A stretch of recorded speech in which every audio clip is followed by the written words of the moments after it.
could just get a look at yourselves. Y'all been looking like a bunch of lovesick bullcats for more than a month now.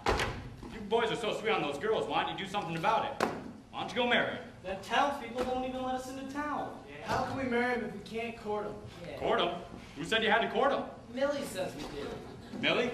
But did I court her? Just go marry him. Oh, sure. Just like that.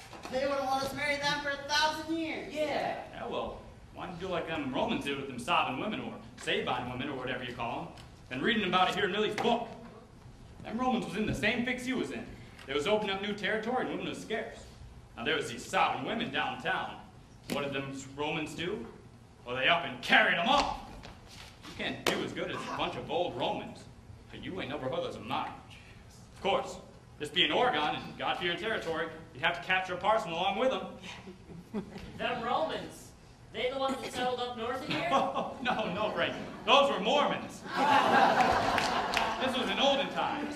This is history. Tell you about them Sobbin women who lived in the Roman days.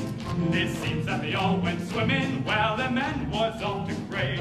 Well, the Roman troop was riding by and saw them in their feet, oh my. So they took them all back home to dry. At least that's what Plutarch says. Oh yes, them women was sobbing, sobbing, sobbing, fit to be tied.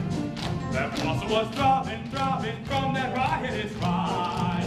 Seems they cried and kissed and cried all over that Roman countryside. So don't forget that when you're taking a ride, sobbing fit to be tied from that riotous ride. Then what happened? They never did return their plunder, no against all the loot. They carried them home high thunder to Rotunda's small but huge. Never seen, so they tell me, such downright domesticity, with a Roman baby on his knee named Claudius and